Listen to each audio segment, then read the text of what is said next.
जय हिंद।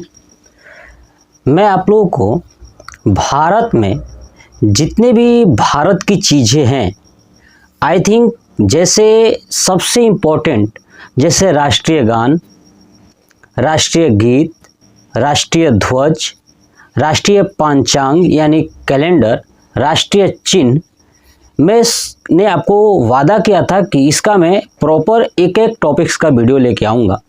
तो टोटल मैंने 2 टॉपिक्स का वीडियो अपलोड कर दिया है, जिसमें मैंने राष्ट्रीय ध्वज यानी राष्ट्रीय तिरंगा और दूसरा मैंने बताया था जो राष्ट्रीय आपका जो है कि गीत, ये मुझे बताना है। अभी मैं इसका पूरा राष्ट्रीय गीत का आपको बताऊंगा, ठीक है।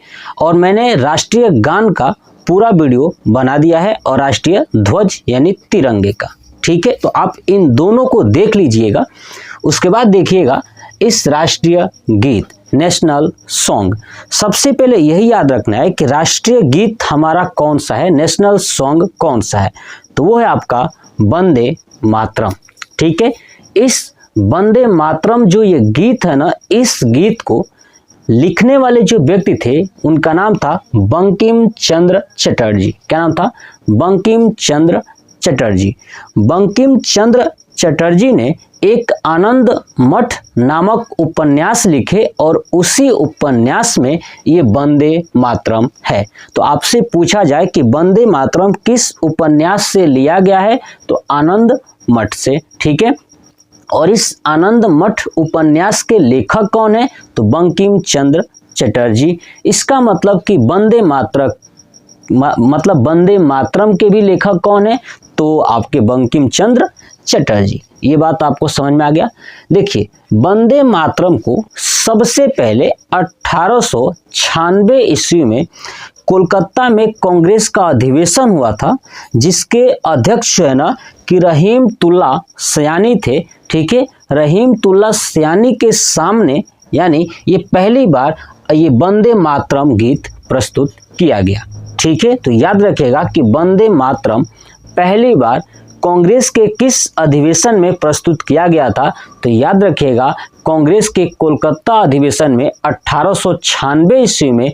उस समय कांग्रेस के जो अध्यक्ष थे है ना रहीमतुल्ला सयानी, उन्हीं के सामने प्रस्तुत किया गया था। ये बात आपको समझ में आ गया।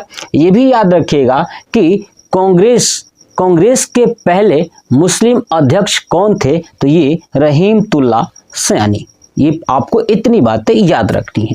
अब देखिए, इस राष्ट्रीय गीत को यानी वंदे मातरम को संविधान सभा ने 24 जनवरी 1950 ईस्वी को स्वीकार कर लिया। क्या कर लिया? स्वीकार कर लिया। ये भी बात आपको याद रखनी है।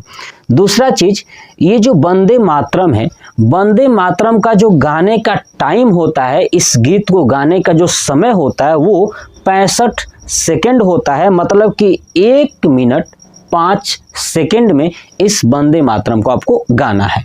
पीछे मैं बताया था कि जो राष्ट्रीय गान है जन गण मन, उसको 52 सेकेंड में गाना होता है और इसको 65 सेकेंड में गाना होता है। ये बात क्लियर होगी। चलिए, अब मेन पॉइंट राष्ट्रीय गीत से संबंधित आपको एक और चीज़ जाननी है। ये फैक्ट है कि जब संसद चालू होता है, जब संसद स्टार्ट होता है तो जन गण मन से स्टार्ट होता है, लेकिन जब संसद का समापन किया जाता है वो वंदे मातरम का गीत गा करके किया जाता है, ठीक है। तो आपको वंदे मातरम यानी राष्ट्रीय गीत नेशनल सॉन्ग से संबंधित इतना ही आपको जानकारियां रखना है, ठीक है। क्योंकि इससे ज़्यादा बोर्ड एग्जाम या किसी भी एग्जाम में, किसी भी कंपटीशन के एग्जाम में नहीं पूछा गया है, क्योंकि प्रश्न इसके अलावा कुछ आता ही नहीं है।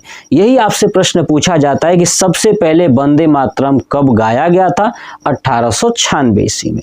दूसरा, जब वंदे मातरम गाया गया उस समय कांग्रेस के अध्यक्ष कौन थे, है ना, तो रहीमतुल्ला सयानी।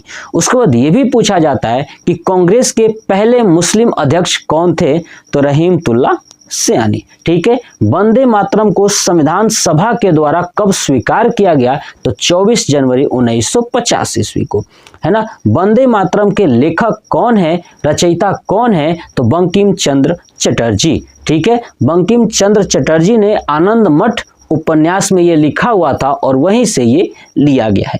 बस इतना ही आपको चीज़ें याद रखनी है। बस ये वंदे मातरम यानी राष्ट्रीय गीत कंप्लीट हो गया। तो आप मुझे कमेंट बॉक्स में कमेंट करिएगा और बताइएगा कि आपको ये वीडियो कैसा लगा। जय हिंद।